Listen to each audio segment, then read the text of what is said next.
German soldiers thought that they could crush the Soviet Union while expecting a fast victory against the inferior army. But reality punished them beyond what they signed up for. Here's what German soldiers really thought about the Soviet Union, and subscribe to the channel if you want more videos like these. The propaganda.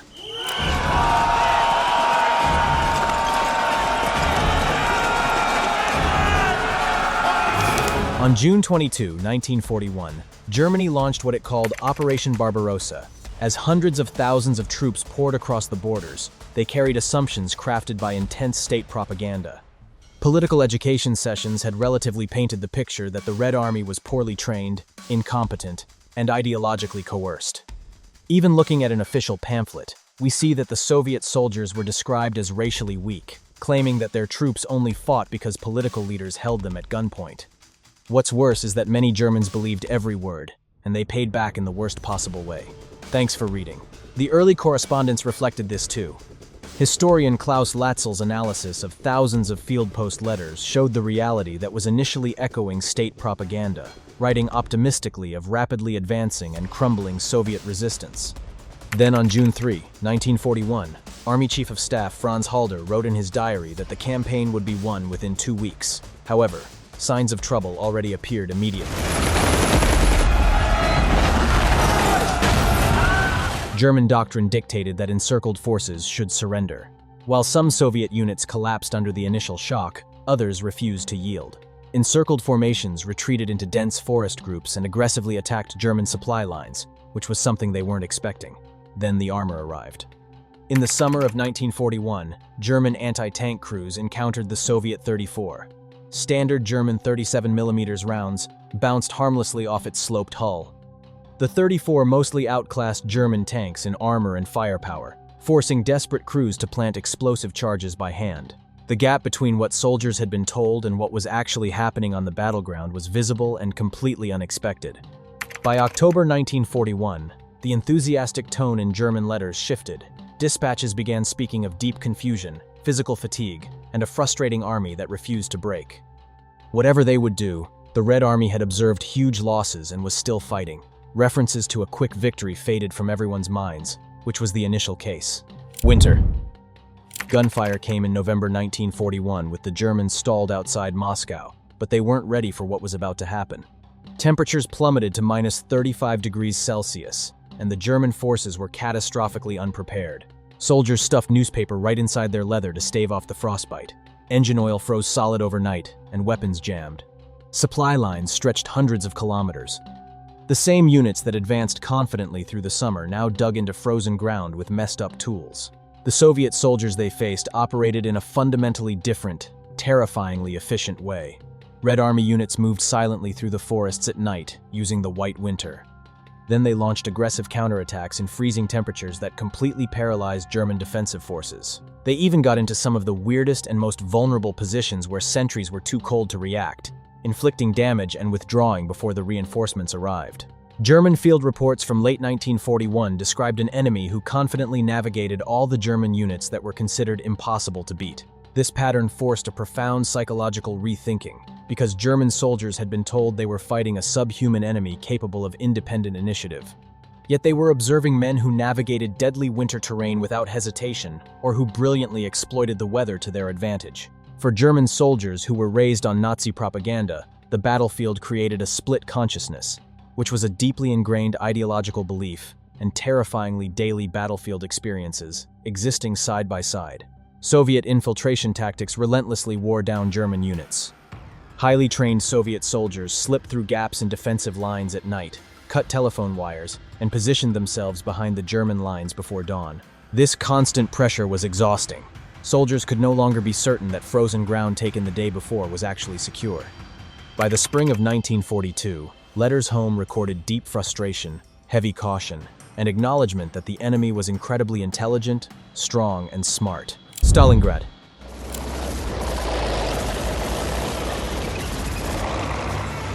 Then, in August 1942, German forces pushed into Stalingrad.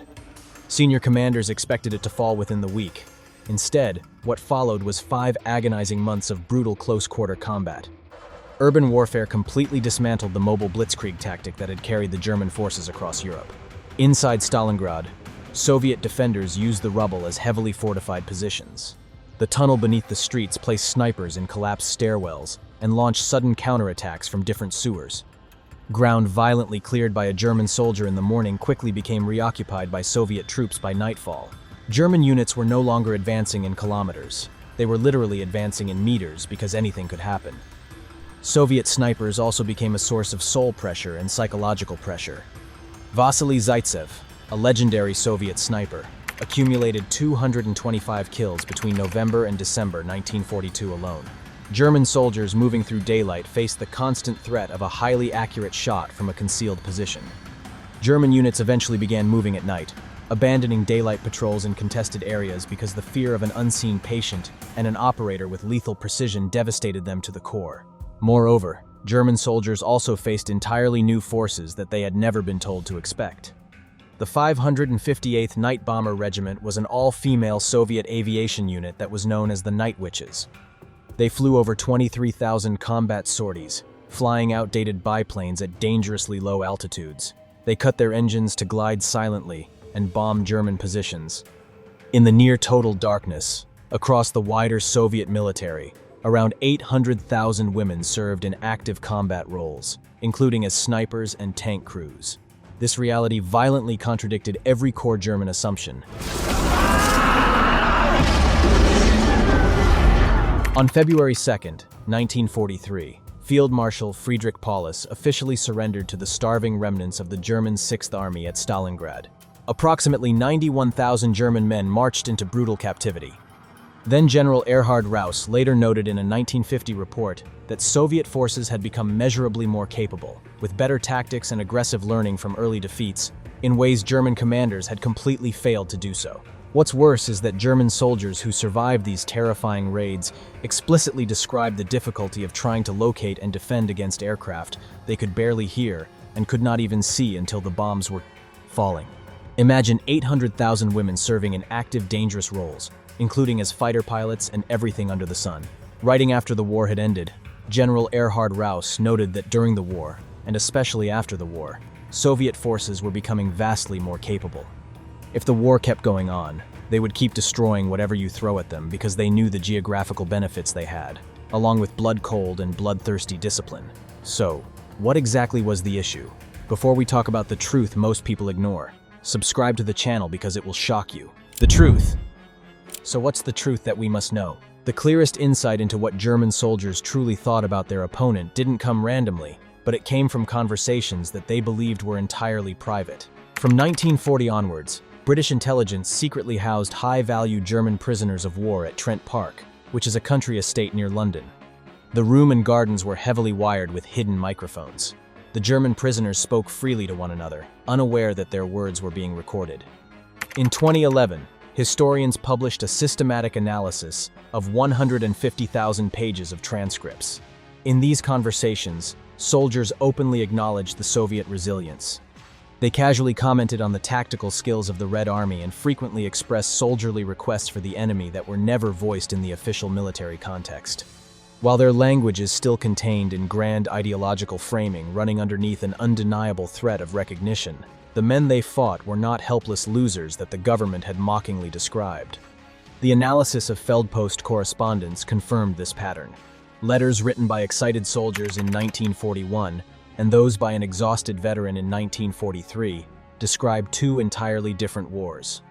Arrogant early confidence gave way to grim assessments. Soldiers wrote tiredly about the Soviet Union that recovered incredibly quickly from massive losses and an enemy that outshone them in every single way possible. Even post-war memoirs by senior German commanders reinforced this. Field Marshal Rick von Stein and General Heinz Guderian both explicitly credited the Soviet forces with achieving amazing tactical and operational improvements. Their post-war accounts also noted that Red Army commanders improved their strategy far more strongly and faster than German planners had ever even thought about. They admitted that Soviet heavy industry replaced massive equipment losses at a scale that repeatedly shocked even the German tech. They finally admitted that individual Soviet soldiers proved to be far more capable, resilient, stronger, and deadlier than any pre-war assessment had ever suggested. Neither man wrote about an inferior army. They wrote about a behemoth of a man. What all of these sources, taken together, clearly reveal is a massive, undeniable gap that widened steadily between 1941 and 1945. German soldiers entered the vast Soviet Union carrying a deep and unshakable ideology, certainly about the weak and inferior enemy that they were told they would face. Freezing battlefields returned a very chilling and terrifying answer, month after month of bloody, agonizing war. By the time the war ended, the traumatized men who had miraculously survived it understood exactly who they were fighting. The propaganda had lied to them, but after 4 years and millions of shattered lives, the truth about Soviet soldiers was impossible to ignore. The psychological collapse. As the war dragged on into the final agonizing year, the realization of the Soviets' true capability triggered a huge psychological collapse within the German ranks. The Nazi state had not just promised a quick victory, it promised a racial win. The concept of the subhuman was absolutely destroyed after the Eastern Campaign. German soldiers were heavily indoctrinated to believe that the Soviet people were naturally incapable of complex thoughts, sophisticated tactics, narration, or mechanical ingenuity. The brutal reality of the Eastern Front dismantled this lie piece by piece. It was not just the overwhelming numbers that broke German morale, it was the adaptability of the Soviet war machine. German infantrymen watched in stunned horror as the Soviet engineers rebuilt everything that was destroyed, including bridges, vehicles, and anything under the sun. They witnessed Red Army mechanics repairing the massive 34 tank in sub-zero temperatures with basic tools, getting crippled armor back into the fight before German supply lines could even deliver basic spare parts. It became impossible for Germans to maintain a belief in their own intellectual superiority when the enemy was actively destroying them and outshining them in every single way. Whether it was in production engineering or outmaneuvering them, the Soviets were miles ahead. By 1944, as Operation Barbarossa obliterated the German Army Group Center, it began its relentless and unstoppable march toward Berlin. The truth was undeniable. The German soldiers had marched east, expecting to easily destroy such a rotten structure. Instead, it got a rude awakening after the sleeping giant fundamentally outclassed the biggest and most brutal German unit in endurance, industrial capacity, and sheer willpower, ultimately paying for the government's arrogant lies with their lives. If today both countries fight, who do you think will actually win? Let us know in the comments down below. If you enjoyed the video, please subscribe to the channel and ring the bell icon, because we cover the brutal reality of the past unfiltered.